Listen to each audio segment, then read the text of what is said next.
ओम शांति। 9 नवंबर 1969 बाबा के अव्यक्त महावाक्य मुरली का सार है भविष्य को जानने की युक्तियाँ। दीपावली के शुभ अवसर पर प्राण प्रिय अव्यक्त बाप दादा के मधुर महावाक्य। ये मुरली दिवाली के शुभ अवसर पर चली है। मुख्य सार मुरली का है भविष्य को जानने की युक्तियाँ। बाप दादा एक एक दीपक को एक काल की दृष्टि से देख रहे हैं या तीनों कालों की। बाप तो त्रिकालदर्शी है व दादा भी त्रिकालदर्शी है। आप भी त्रिकालदर्शी हो या बन रहे हो। अगर त्रिकालदर्शी हो तो अपने भविष्य को देखते व जानते हो मैं क्या बनूंगा। पांडव सेना में अपना भविष्य जानते हो। ये स्पष्ट है कि क्या बनोगे और कौन सी राजधानी में। बाबा कहते क्या ये आपको स्पष्ट है भविष्य में हम क्या बनेंगे, कौन सी राजधानी में जाएंगे, क्या पद प्राप्त करेंगे। लक्ष्मी नारायण भी किस नंबर में। हर एक ने अपना विचार बताया। जैसे आप आगे बढ़ते जाएंगे वैसे अपना भविष्य, नाम, रूप, देश, काल ये चारों ही स्पष्ट होते जाएंगे कि किस देश में राज्य करना है, किस नाम से, किस रूप से और किस समय। बाबा कहते जैसे जैसे हम बच्चे अपने पुरुषार्थ में आगे बढ़ते जाएंगे, अंत समय के नज़दीक आते जाएंगे, निकट राजधानी में हम क्या बनेंगे, किस समय आएंगे, किस पद पर आएंगे, किस रूप से आएंगे। बाबा कहते ये सब कुछ स्पष्ट अनुभव होता जाएगा। पहले राजधानी में भी क्या बनेंगे, दूसरी राजधानी में क्या बनेंगे, ये पूरी जन्म पत्री एक एक को अपने अंदर स्पष्ट होगी। बाप दादा जब भी किसी को देखते हैं तो तीनों कालों को देखते हैं। पहले क्या था, अब क्या है, फिर भविष्य में क्या बनने वाले हैं। तो एक एक दीपक में ये तीनों काल देखते हैं। आप दो काल तो स्पष्ट जानते हो, पहले क्या थे और अब क्या है। लेकिन भविष्य में क्या होना है उसको जितना जितना योग युक्त होंगे उतना भविष्य भी स्पष्ट जान जाएंगे। बाबा कहते दो काल को तो आप सब बच्चे अच्छी रीति जानते हैं। बाबा का बनने से पहले हम क्या थे, अब बाबा का बनने के बाद हम में क्या परिवर्तन आया है, हम क्या बन गए हैं। शूद्र थे पहले, अब ब्राह्मण बन गए हैं। लेकिन भविष्य में क्या बनेंगे। बाबा कहते ये जो बच्चा जितना योग युक्त होता जाएगा उन्हें स्पष्ट अनुभव होता जाएगा, स्पष्ट पता चलता जाएगा हम क्या बनने वाले हैं। जैसे वर्तमान स्पष्ट है, वर्तमान में कभी भी संकल्प नहीं उठता है कि ये है या नहीं है, ना मालूम क्या है, ये कभी संकल्प नहीं उठेगा। इसी रीति से भविष्य भी स्पष्ट होगा।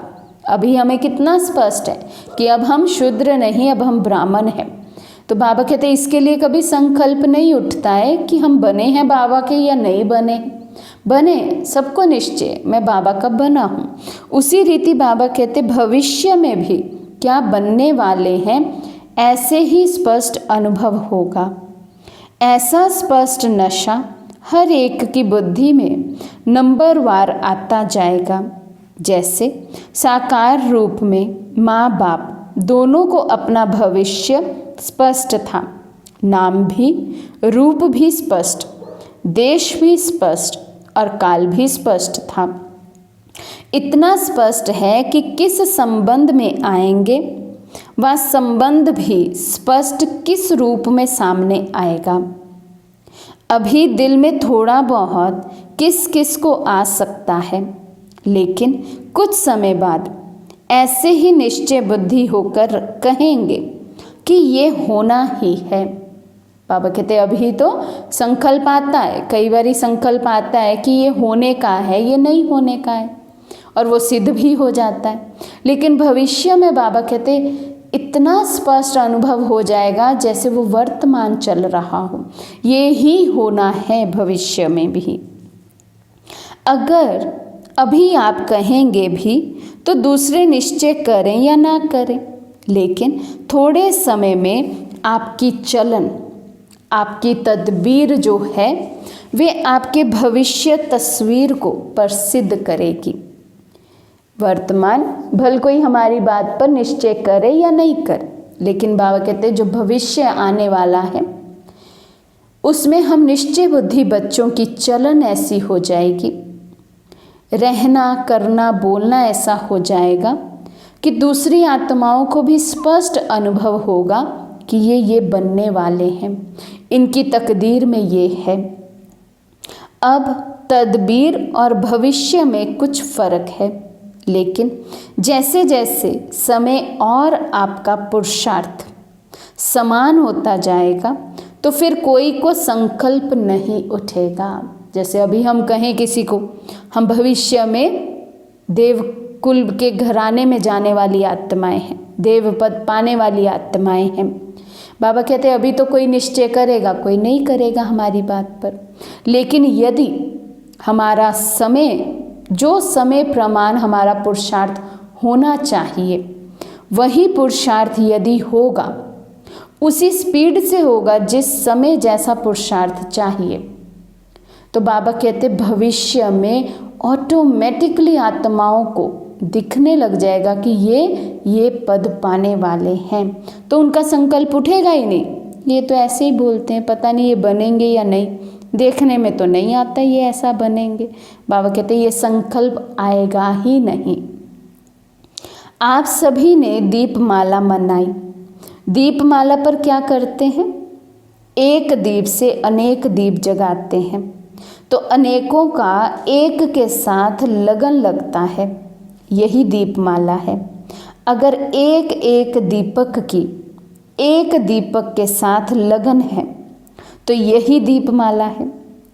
दीपक में क्या है? अग्नि है, तो लगन होगी तो अग्नि भी होगी। एक दीपक की दूसरे दीपक के साथ लगन है। हम सब आत्मा रूपी दीपक की लगन एक परमात्मा के साथ हो जाए, एक शिव बाबा के साथ। मुझ ज्योत की लगन, मुझ दीपक की लगन केवल एक बाबा के साथ हो जाए तो बाबा कहते वो लगन अगन रूप बन जाती है। लगन नहीं तो अग्नि भी नहीं। लगन नहीं लगी, लगन मीन्स जैसे किसी को रट लग जाती है, धुन लग जाती है। केवल एक बाबा ही मेरा संसार है, केवल एक बाबा में ही मन बुद्धि लगा है, ऐसी लगन, उस लगन में मैं मगन हो जाऊं, बाबा के सिवाय कुछ और सूझे ही नहीं, मन बुद्धि कहीं और भटके ही नहीं, वो लगन फिर अगन प्रज्वलित करती है। लेकिन बाबा कहते अगर ऐसी लगन नहीं होगी, एक दीपक के साथ, एक शिव बाबा के साथ, केवल एक के साथ मेरी यदि लगन नहीं होगी तो अग्नि कभी भी प्रज्वलित नहीं हो सकती है, क्योंकि बुद्धि अनेक रसों में लवलीन है, एक के लव में लीन नहीं है। तो जब तक सिर्फ एक मेरा संसार नहीं बना है तब तक मेरा योग अग्नि स्वरूप या ज्वाला स्वरूप योग नहीं हो सकता है। बाबा कहते यही देखना है कि हम दीपक लगन लगाकर अग्नि बने हैं। दीपक कितने प्रकार के होते हैं जो दुनिया में भी प्रसिद्ध हैं। हर एक ने अपना अपना विचार सुनाया। बाबा कहते एक है अंधियारे को मिटाकर रोशनी करने वाला मिट्टी का स्थूल दीपक, और दूसरा है आत्मा का दीपक, तीसरा है कुल का दीपक, फिर बाबा पूछते चौथा कौन सा है? आशाओं का दीपक कहते हैं ना। तो 4 तरह के दीपक बाबा ने बताए। एक मिट्टी का दीपक जो अंधियारे को ख़त्म करता है, दूसरा आत्मा रूपी दीपक, तीसरा कुल का दीपक, और चौथा बाबा ने कहा आशाओं का दीपक। बाप को बच्चों में आशा रहती है, तो चौथा है आशाओं का दीपक। ये 4 प्रकार के दीपक गाए जाते हैं। अब इन 4 दीपकों में से हर एक के कितने दीपक जगाए हैं? बाप दादा की आशाएं जो बच्चों में रहती है, वे दीपक जगाया है? बाबा पूछ रहे हैं। बाप दादा की हम बच्चों प्रति जो आशाएं रहती हैं, क्या वो आशाएं मैंने पूर्ण की हैं? जिस बच्चे ने वो आशाएं पूर्ण की होगी तभी तो आशाओं का दीपक जगा होगा। तो बाबा पूछ रहे हैं आशाओं का दीपक जगाया है? मिट्टी के दीपक तो कई जन्म जगाए हैं, आत्मा का दीपक जगा है? चेक करें हम सब, आत्मा का दीपक जगा है या कभी जगता है कभी बुझ जाता है, कभी उसकी लौ एकदम तेज, कभी थोड़ी कम रोशनी वाली, कभी तूफान आया माया का तो जोत फड़फड़ाने लग जाए। ऐसा दीपक तो नहीं हूँ मैं कैसा दीपक हूँ? एक रस वाला दीपक हूँ? ये भी चेक करना। ये चारों प्रकार के दीपक जब जग जाते हैं तब समझो दीप माला मनाई। ऐसा कोई कर्म ना हो जो कुल का दीपक बुझ जाए, ब्राह्मण कुल का नाम मेरी वजह से बदनाम हो जाए, मैं डिससर्विस के निमित्त बन जाऊं। बाबा कहते ऐसा कोई कर्तव्य मुझे नहीं करना है। ऐसी कोई चलन ना हो जो बाप दादा बच्चों में आशाओं का दीपक जगाते वे बुझ जाए। एक रस और अटल अडोल, ये सभी दीपक जग रहे हैं। फिर से बाबा पूछ रहे हैं, ये दीपक जग रहे हैं, एक रस रहते हैं, अटल अडोल रहते हैं। बाबा कहते जिसका दीपक खुद जगा हुआ होगा वे औरों का दीपक जगाने बिगर रह नहीं सकता। बाप दादा की बच्चों में मुख्य आशाएं कौन सी रहती हैं? बाप दादा की हर एक बच्चे में यही आशा रहती है कि एक एक बच्चा पहले नंबर में जाए, अर्थात हर एक विजयी रतन बने। बाप दादा की हम सब बच्चों के प्रति एक ही आशा है। हर माँ बाप चाहेंगे हमारा हर एक बच्चा हर फील्ड में नंबर 1 हो। दुनिया में भी ऐसी आशा रखते हैं, बाबा भी हम बच्चों से यही आशा रखते हैं, मेरा हर एक बच्चा ब्रह्मा बाप समान हो, नंबर 1 हो। तो बाबा कहते विजयी रतन की निशानियां क्या होंगी? जो आप सभी ने सुनाया वे तो जो सुना है वही बोला, इसलिए ठीक ही है। जब भी बाबा किसी भी बात की निशानी पूछते हैं हम सब बच्चे वही सुनाते हैं जो बाबा से हम पहले ही सुन चुके होते हैं। तो बाबा कहते वो तो ठीक ही है, क्योंकि पहले से सुना हुआ है वही सुना रहे हैं।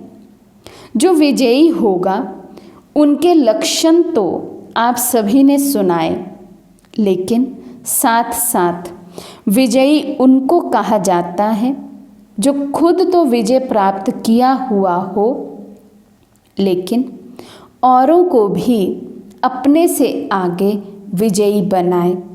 जैसे बाप दादा बच्चों को अपने से भी आगे रखते थे ना, वैसे ही जो विजयी रतन होंगे उनकी विजय की निशानी ये है कि वे अपने संग का रंग सभी को लगाएंगे।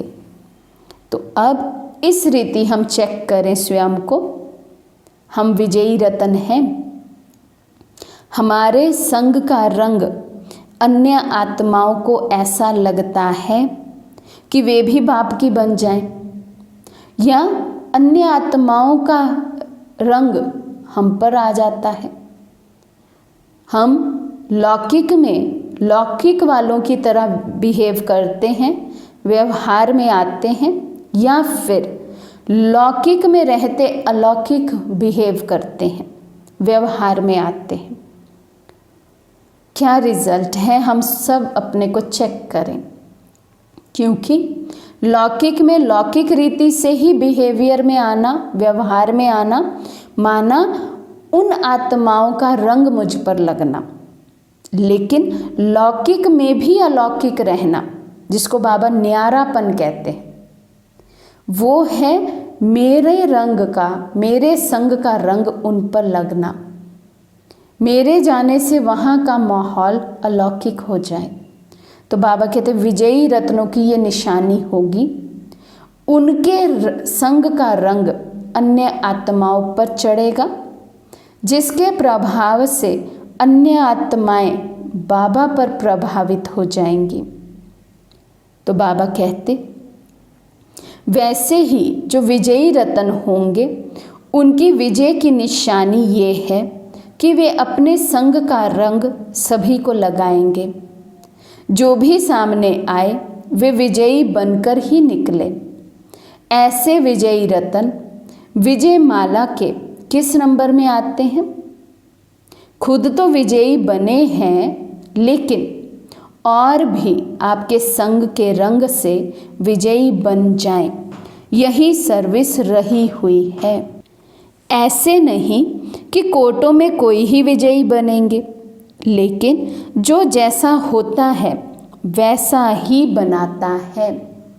आप समान ही बनाएंगे ना, हमारे संग में जो आएगा उसको हमारा रंग अर्थात हमारी वाइब्रेशन तो कैच होंगी ही, और जो जैसा खुद पुरुषार्थी होगा वैसा ही पुरुषार्थी वो अन्य आत्माओं को भी बनाएगा।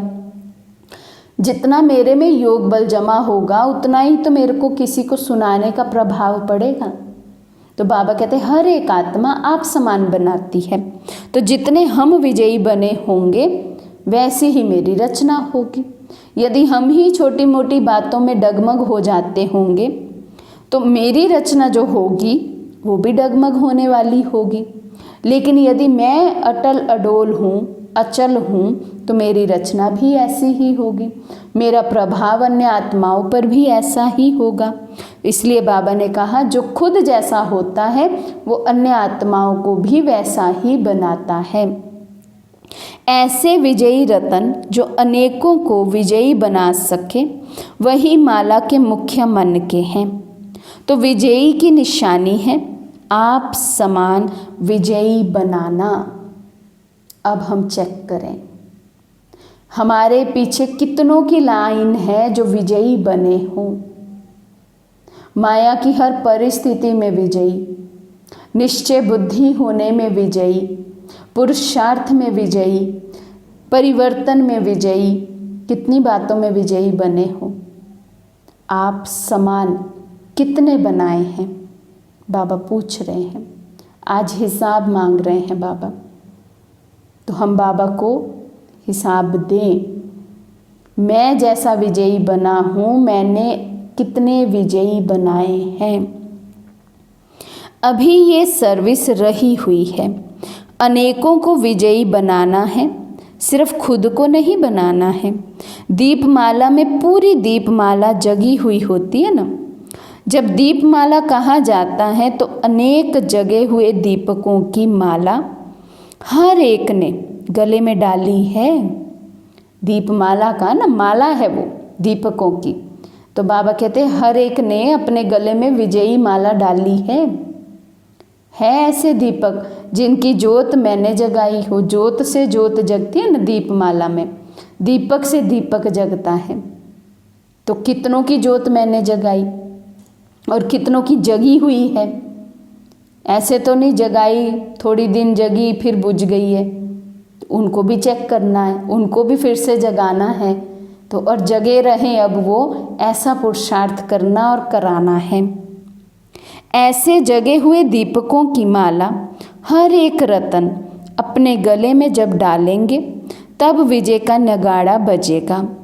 जैसे दिव्य गुणों की माला अपने में डाली है, वैसे अनेक जगे हुए दीपकों की माला अपने गले में डालनी है। जितनी यहाँ दीपकों की माला अपने गले में डालोगे उतनी वहाँ प्रजा बनेगी। इस बात को अंडरलाइन करना है, लिखना है अपने पास। ऐसा बड़ा बड़ा लिखना है, दिन में कई बारी जहाँ नज़र जाए वहाँ लिख कर रखना है। क्या लिखना है? बाबा ने कहा जितनी यहाँ दीपकों की माला अपने गले में डालोगे उतनी वहाँ प्रजा बनेगी। जितनों की ज्योत यहाँ जगाएंगे और वो ज्योत अविनाशी हो, सदा जगी रहे, वो दीपक सदा अग्नि स्वरूप हो, विजयी हो, उतनी वहाँ प्रजा बनेगी, अर्थात उतना ही मैं ऊंच पद प्राप्त करूँगा। केवल बाबा का संदेश दे देना ही काफ़ी नहीं है।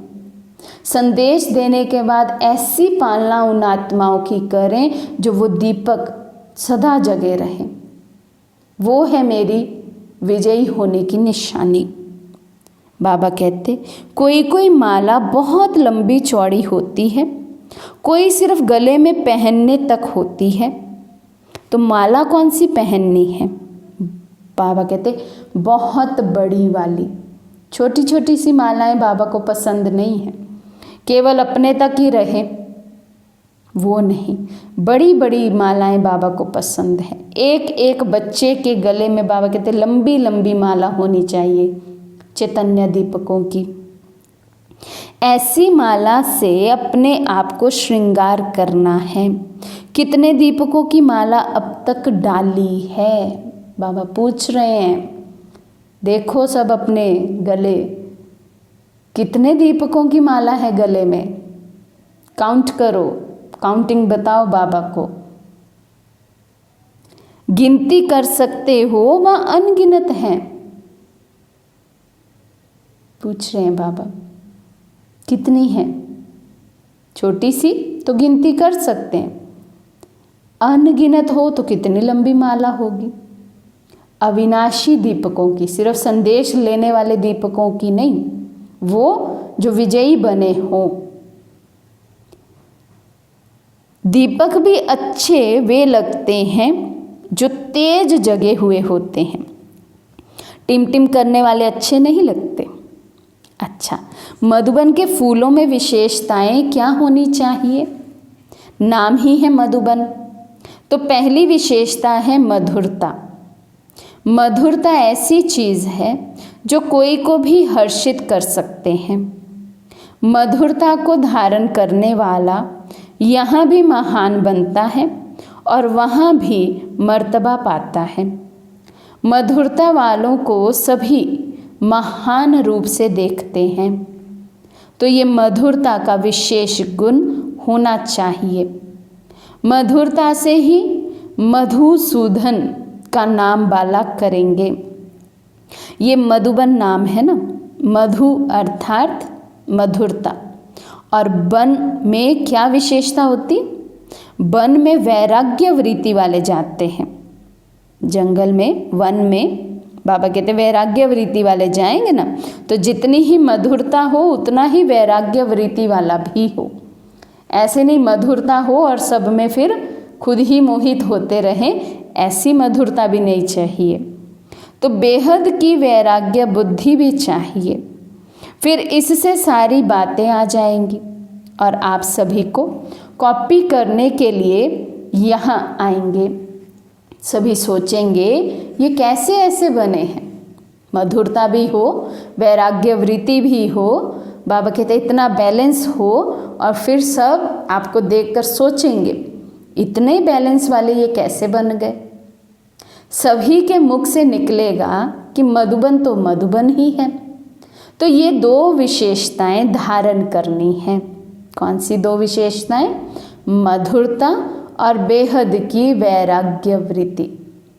दूसरे शब्दों में कहते हैं स्नेह और शक्ति। आप सभी का सभी से जास्ती स्नेह है ना, बाप दादा से, और बाप दादा का मधुबन वालों से विशेष स्नेह रहता है, क्योंकि भले कैसे भी हैं लेकिन सर्वस्व त्यागी हैं, इसलिए आकर्षित करते हैं। सब कुछ छोड़कर बैठे हैं ना मधुबन में, त्याग करके बैठे, सर्वस्व त्यागी हैं, तो त्याग पर ही बाबा फिदा होते हैं। लेकिन सर्वस्व त्यागी के साथ अब स्नेह और शक्ति भी भरनी है। समझा? किस विशेषता को भरना है? तो कौन सी विशेषता बाबा ने कही? मधुरता और बेहद के वैराग्य वृत्ति को अपने में भरना है। कुमारियों को कमाल कर दिखानी है। कुमारियों का हर कर्तव्य कमाल योग्य होना चाहिए। संकल्प और वाणी तथा कर्म कमाल का होना चाहिए। कुमारियां पवित्र होने के कारण अपनी धारणा को तेज बना सकती हैं। ऐसे कमाल का कर्तव्य कर दिखाना है जो हर एक के मुख से यही निकले कि इन्हों का कर्तव्य कमाल का है। जैसे बाप दादा के हर बोल सुनते हैं तो मुख से निकलता है ना कि आज की मुरली तो कमाल की है। तो कुमारियों के हर कर्म ऐसे कमाल के होने चाहिए। बाप दादा को फॉलो करना है। हम हर एक बच्चे को अपने कर्मों पर बहुत अटेंशन रखना है। हर एक कर्म कमाल कर दिखाने वाला हो, बाप को प्रत्यक्ष करने वाला हो। बाबा कहते ऐसे नहीं कहना कि कोशिश करेंगे। जब तक कोशिश करेंगे तब तक कशिश नहीं होगी। मुझ आत्मा से दूसरी आत्मा को रूहानी कशिश, परमात्म प्यार की, परमात्म स्नेह की, परमात्म प्राप्तियों की कशिश तब तक नहीं होगी जब तक मेरे में ये दृढ़ता नहीं होगी मुझे बाप समान बनना ही है, बाबा को फॉलो करना ही है। बाबा कहते जब तक ये संकल्प होगा ना, सोचेंगे, करेंगे, देखेंगे, तब तक हम आत्माएं दूसरी आत्माओं को कशिश नहीं कर पाएंगी। अगर कशिश धारण करनी है तो कोशिश शब्द को खत्म कर दो। कितना आराम से हम कोशिश शब्द यूज़ करते हैं। कोशिश करेंगे, अगर हो गया तो, ऐसा कहते ना, कोशिश तो मैंने की, अब नहीं हुआ तो ड्रामा में मेरा पार्ट ही फिर ऐसा था। नहीं, अपनी तरफ से तो हमने पूरी कोशिश की लेकिन हुआ ही नहीं, नहीं होना होगा। तो बाबा कहते ये कोशिश शब्द भी ब्राह्मणों की डिक्शनरी से निकल जाना चाहिए। जब तक कोशिश शब्द को ढाल बनाया है, बाबा कहते कशिश नहीं कर पाएंगे। फॉलो फादर करना है। बाप दादा कब कहते थे क्या कि कोशिश करेंगे? फिर आप क्यों कहते हो कि कोशिश करेंगे? कुमारियाँ कमाल करेंगी तो साथी साथ भी देगा, नहीं तो साथी साक्षी हो जाएगा। अंडरलाइन करने वाली बात है। बाबा ने कहा यदि, भले ये कुमारियों के प्रति है लेकिन हम अपने लिए भी सोच सकते हैं, यदि मैं कमाल करने का, अपने कर्मों द्वारा कमाल करने का दृढ़ संकल्प कर लूँ तो बाबा मेरा साथी है, और यदि मैं कोशिश शब्द को आगे रखूँ तो बाबा साक्षी है। अब ये मुझे चेक करना है, मुझे ये तय करना है, डिसाइड करना है कि मुझे साथी चाहिए या बाप साक्षी के रूप में चाहिए। साथी के रूप में चाहिए तो कोशिश शब्द को अभी से, इसी समय से अपनी डिक्शनरी से निकालना होगा। तो बाबा साथी है तो मुझसे दूसरी आत्माओं को कशिश भी होगी, क्योंकि 1000 भुजाओं वाला बाबा मेरा साथी बन जाएगा। बाबा कहते साक्षी अच्छा लगता है या साथी? जो मेहनत करते हैं उसका फल भी यहाँ ही मिलता है। ये स्नेह और भविष्य पद मिलता है। जो मेहनत करते हैं, मेहनती बच्चे बाबा को पसंद है। कौन सी मेहनत? स्व परिवर्तन की मेहनत। बाबा कहते हैं जो ऐसे मेहनती बच्चे हैं उनको फल ज़रूर मिलता है। क्या फल मिलता है? वर्तमान समय में बाप दादा का स्नेह मिलता है। अब भगवान का स्नेह जिस आत्मा को मिल जाए, क्या उसको किसी और के स्नेह की आवश्यकता होगी? कैसे वो स्नेह में झूले में झूलता रहेगा? और फिर बाबा कहते भविष्य में ऊंच पद मिलता है। तो सभी का स्नेही बनने के लिए मेहनत करनी है। जो जितनी मेहनत करते हैं वे उतने ही स्नेही बनते हैं। समय पर स्नेही की ही याद आती है। कोई बात में मेहनत की याद आती है, बाबा भी क्यों याद आते हैं? मेहनत की है तब स्नेह है। मेहनत से स्नेही बनना है। जितना जास्ती मेहनत उतना सर्व के स्नेही बनेंगे। बाबा की याद भी हमें क्यों आती?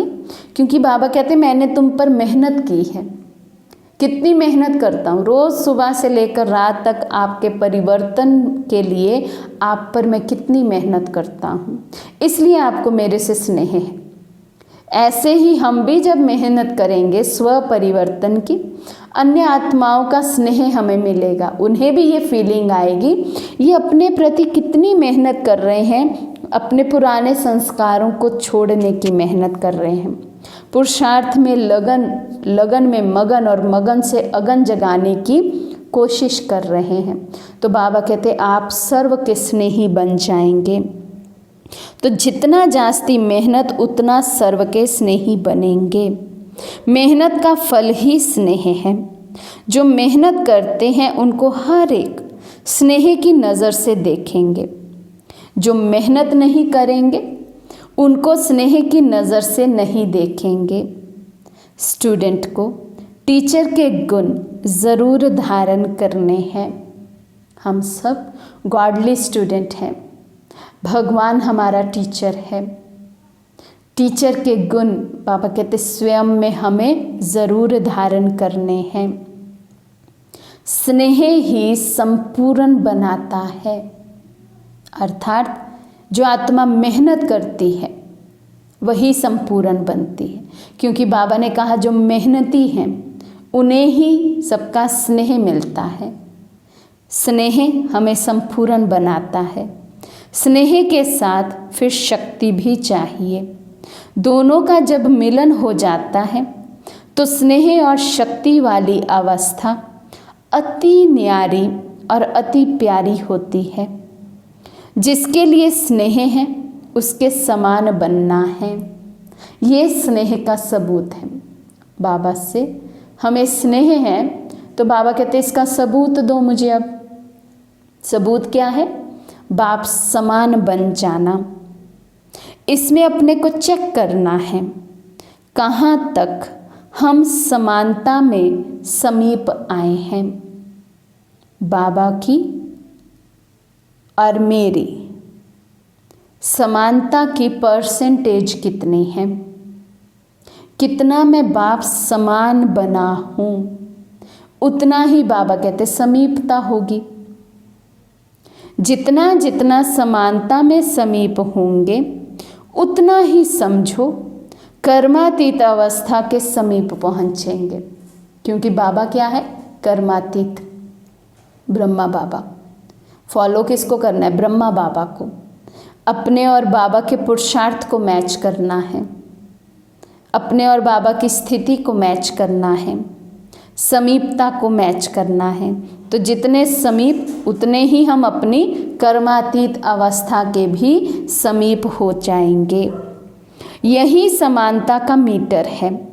अपनी कर्मातीत अवस्था को परखना है। सिर्फ स्नेह रखने से भी संपूर्ण नहीं बनेंगे।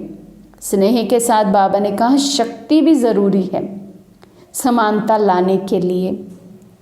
स्नेह के साथ साथ शक्ति भी होगी तो खुद संपूर्ण बन औरों को भी संपूर्ण बनाएंगे। क्योंकि ब्रह्मा बाबा अकेले तो संपूर्ण नहीं बने, संपूर्णता बाबा ने प्राप्त की, लेकिन बाबा ने अन्य आत्माओं को भी तो संपूर्ण बनाया अपनी वाइब्रेशन से। अभी तक हम बच्चों पर बाबा इतनी मेहनत कर रहे हैं, हम बच्चे संपूर्ण बन जाएं, इसीलिए तो सकाश देते हैं, क्योंकि बाबा स्नेही और शक्तिशाली दोनों का बैलेंस था, स्नेह और शक्ति का। बाबा कहते क्योंकि शक्ति से वे संस्कार भर जाते हैं, तो अब स्नेह के साथ शक्ति भी भरनी है। सभी के दिलों पर विजय किन गुणों से प्राप्त कर सकते हो? सबके दिलों पर यदि विजय प्राप्त करनी है तो उसके लिए बाबा पूछते हैं कौन से गुण चाहिए? सभी को संतुष्ट करना। बाप में ये विशेष गुण था ना, ब्रह्मा बाबा से कोई भी आत्मा असंतुष्ट नहीं थी, बाबा सबको संतुष्ट करके भेजते थे। बाबा कहते ये गुण हमें सबके दिलों पर राज करने के लिए लायक बना देता है, वही फॉलो करना है। सभी मधुबन की लिस्ट में हो या ऑलराउंडर की लिस्ट में हो। एक है हद की लिस्ट, दूसरी है बेहद की लिस्ट, ऑलराउंडर और एवर रेडी। इस लिस्ट में मालूम है क्या करना होता है? 1 सेकंड में तैयार, ऑलराउंडर और एवर रेडी। इस लिस्ट में यदि मुझे आना है तो मेरे में एक विशेषता होनी चाहिए, 1 सेकंड में तैयार। संकल्पों को भी 1 सेकंड में बंद करना। मिलिट्री वालों का हर समय बिस्तरा तैयार रहता है ना, ये संकल्पों का बिस्तरा भी बंद करना है। बिस्तरा भी एवर रेडी रहना चाहिए।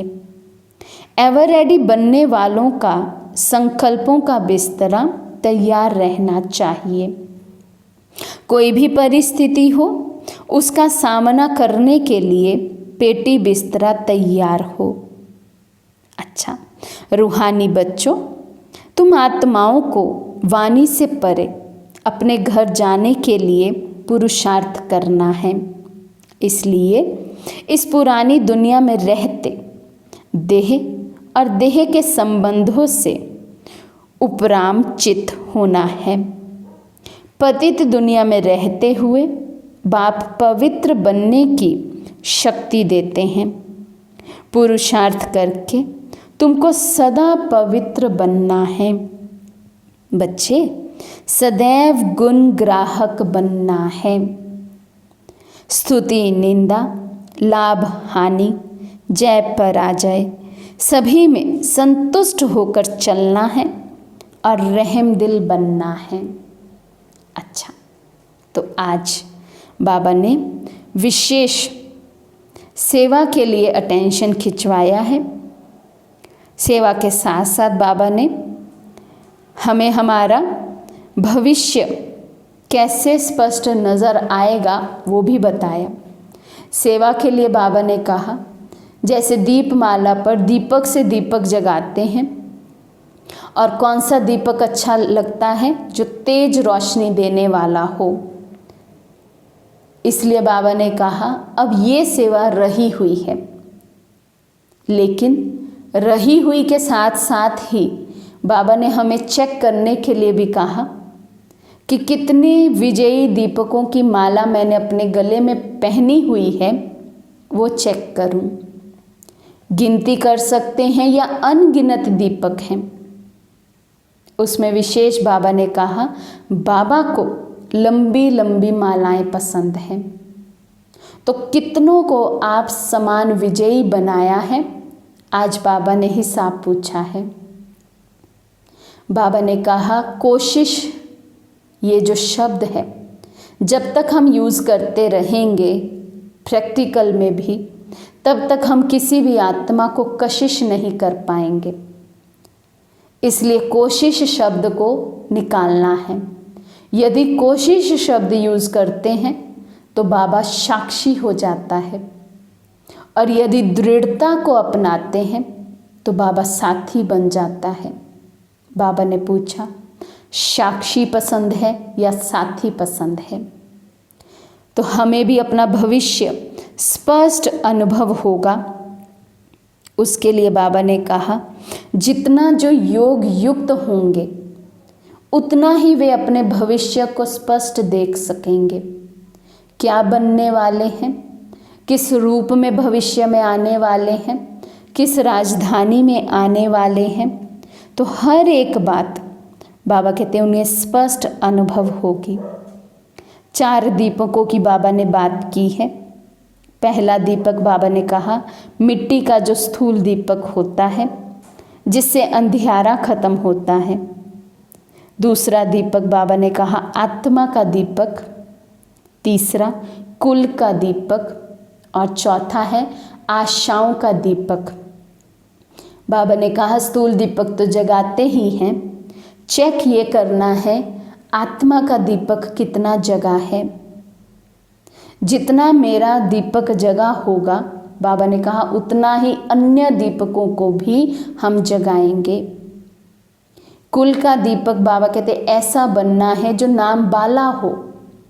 हमारे किसी भी कर्म के कारण यदि ब्राह्मण कुल का नाम बदनाम होता है तो बाबा कहते उसको कुल का दीपक तो नहीं कहेंगे। फिर आशाओं का दीपक भी बाबा ने कहा मेन बाप दादा की हर बच्चे के प्रति आशा है कि मेरा हर एक बच्चा एक रस हो, अटल अडोल हो, कभी भी ज्योति बुझे नहीं। योग जो है वो लगन, लगन से मगन, मगन से अगन स्वरूप हो। ऐसे आशाओं के दीपक हमें बनना है। तो बाबा ने फिर पूछा भी, बने हैं। बाबा की जो शुभ आश है हम बच्चों के प्रति, मेरा हर एक बच्चा नंबर 1 पर हो। बाबा कहते ये आशा कितनी पूरी की है, कितने विजयी दीपकों को हमने जगाया है। तो ऐसे बाबा ने फिर कहा कि हम सर्वस्व त्यागी हो, स्नेही हो, शक्ति स्वरूप बने, ये हमारी विशेषता होनी चाहिए। तो जितने जितने स्नेही उतना ही बाबा कहते शक्ति स्वरूप हो। मेहनत करें हम स्व परिवर्तन की, और साथ ही साथ बाबा ने 2 विशेषताएं बताई जो हर एक बच्चे को स्वयं में धारण करनी है। एक मधुरता, साथ ही साथ बेहद के वैराग्य वृत्ति भी हो। जितना न्यारापन उतना प्यारापन होगा। कमाल करके दिखाना है अपने हर एक कर्तव्य के द्वारा, हर एक कर्म के द्वारा। सभी के दिलों को जीतने का भी गुण बाबा ने हमें आज स्पष्ट किया है। सबको संतुष्ट करना है, फॉलो फादर करना है, ऑल राउंड एवर रेडी बनना है। इसकी सूक्ष्मता की आज बाबा ने बात की है कि मन के स्तर पर, मन के संकल्पों के लेवल पर मुझे एवर रेडी बनना है। माना जहाँ चाहूँ, जब चाहूँ अपने मन को मैं स्थित कर सकूँ, ऐसा एवर रेडी बनना है। तो इन विशेष बातों पर हम अटेंशन रखें, चेक करें कितने दीपकों को जगाया है, क्योंकि बाबा ने कहा है जितने यहाँ माला बड़ी होगी उतना ही भविष्य में पद भी बड़ा मिलेगा। जितनी यहाँ चैतन्य दीपकों की बड़ी माला उतनी वहाँ अधिक प्रजा। तो इस रीति भी अपने आप को चेक करने के लिए बाबा ने कहा कितनी माला पहनी हुई है।